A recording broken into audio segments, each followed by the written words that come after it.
There's a version of you that you have spent your entire life trying not to become. You feel it late at night when the house is quiet and the mask slips for just a moment. You feel it in the flash of anger you swallow at work, the jealousy you deny at a friend's success, the desire you pretend you don't have. You feel in the thought you would never say out loud, the one that scares you a little because of how honest it is. And so you do what you were trained to do.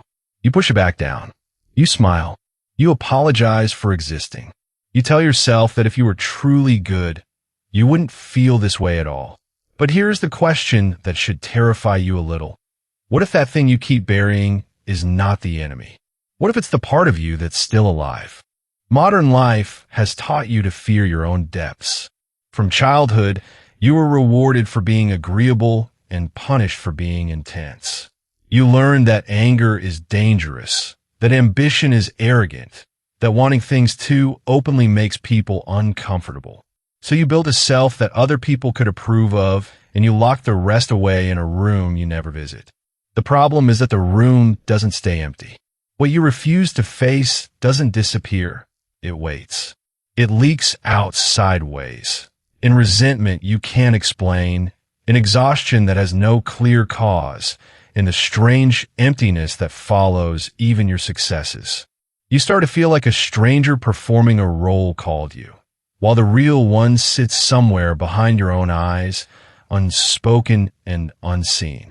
This is the quiet crisis of the modern person, not a lack of comfort.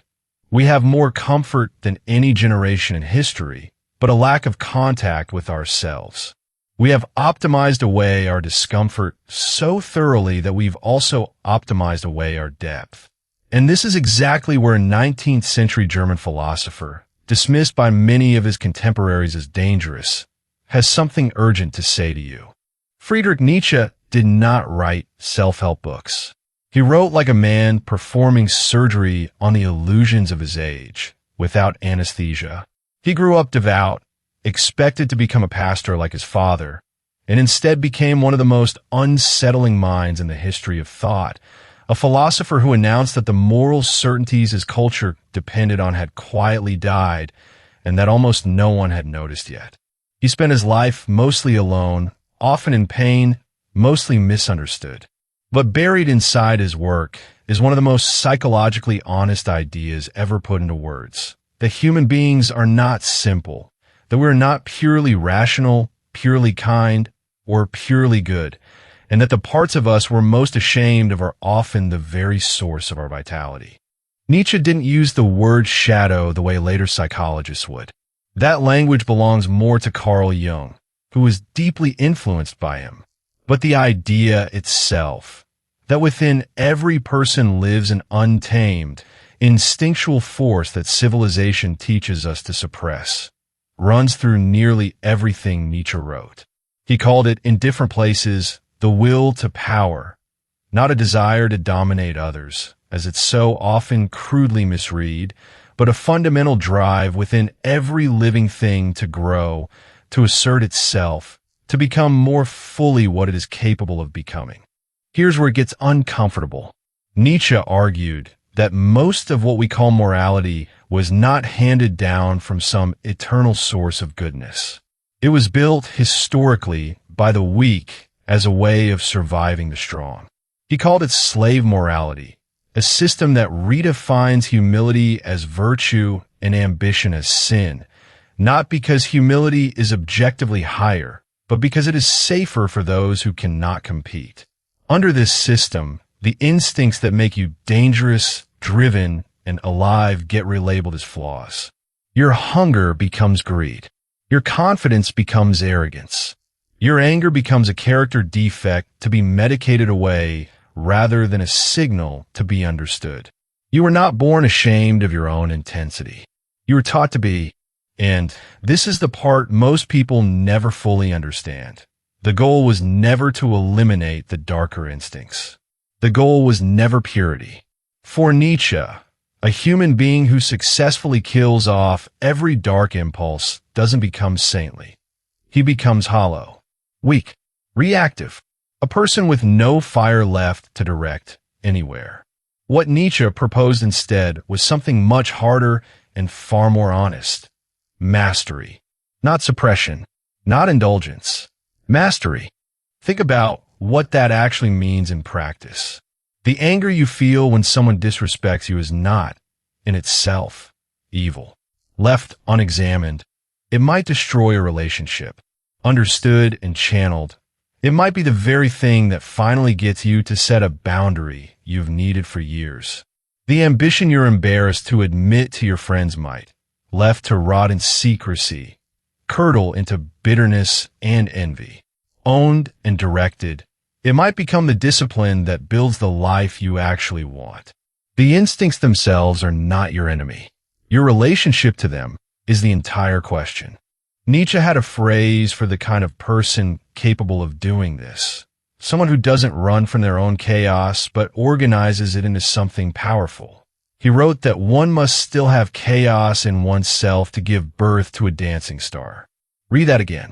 Not despite the chaos. Because of it.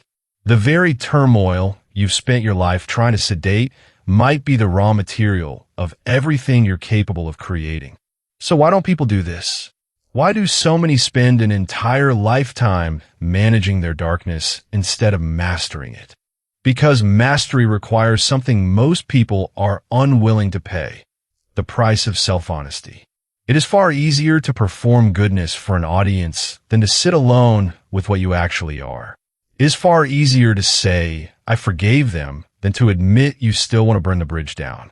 It is far easier to call yourself humble than to confront the fact that some part of you desperately wants to be seen, remembered, admired, and to ask what you might build if you stop being ashamed of that desire. This is where the fear of judgment does its quiet, corrosive work. You don't just fear other people seeing your darker instincts. You fear seeing them yourself, because once you see them, you can no longer pretend you don't have a choice about what to do with them. Denial is comfortable precisely because it removes responsibility. If you never look at the anger, the ambition, the appetite, the envy, you never have to decide what kind of person you're going to be in relation to them. You get to stay a passenger in your own life, reacting instead of choosing. Nietzsche's most demanding idea sits right here.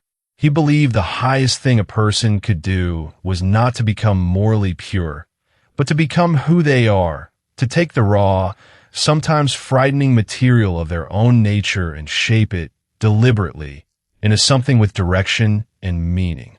He called the ideal expression of this the Übermensch, badly translated sometimes as Superman, but better understood as the person who creates their own values instead of simply inheriting someone else's, who takes responsibility for the totality of who they are, light and dark both, instead of outsourcing their conscience to a crowd.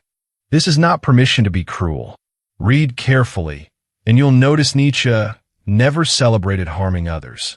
What he condemned was self-mutilation, the slow, quiet violence of cutting away pieces of your own nature because they make other people comfortable.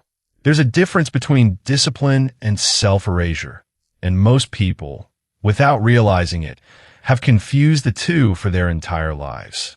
So what does mastery actually look like practically in a life like yours? It starts with something almost embarrassingly simple. Stop lying to yourself about what you feel.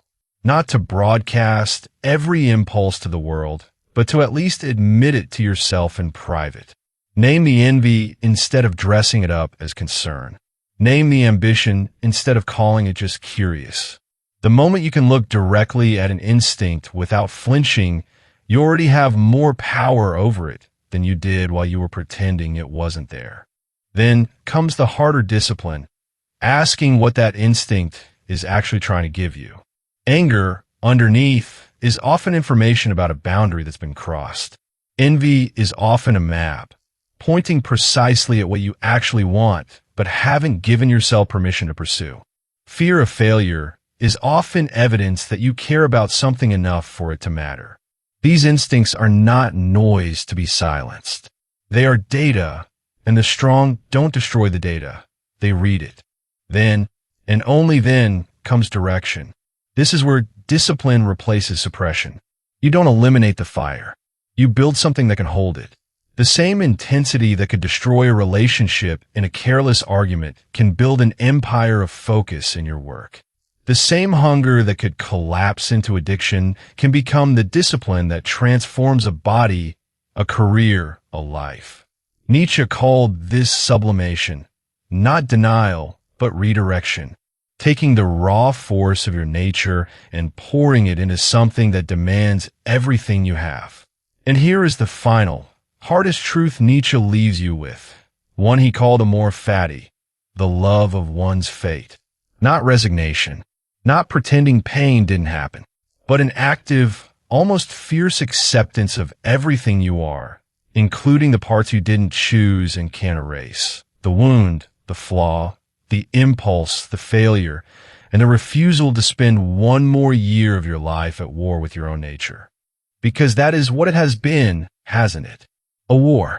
Years spent managing yourself like a threat instead of building yourself like a project. Years spent apologizing for a fire that, if you finally let yourself hold it properly, could have lit the way forward. You were never meant to kill the thing you keep hiding from other people. You were meant to master it, to stop being ashamed of your own intensity and start being responsible for where you point it. The question was never whether the darkness in you is real. It is. It always has been. The only question that ever mattered is whether you have the courage to stop running from it and finally, deliberately, become the one who commands it.